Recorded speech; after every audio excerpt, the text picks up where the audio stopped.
Assalamualaikum warahmatullahi wabarakatuh.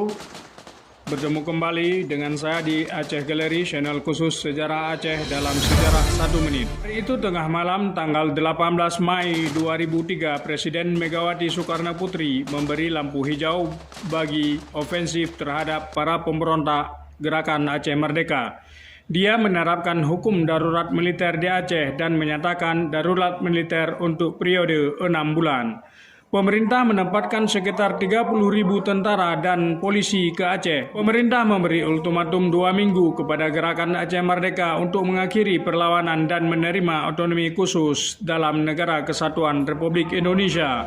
Namun GAM menolak untuk mengindahkannya. Negosiator GAM tidak menanggapi permintaan tersebut. Pada tanggal 15 Agustus 2005, perjanjian damai antara pemerintah Republik Indonesia dan GAM ditandatangani dengan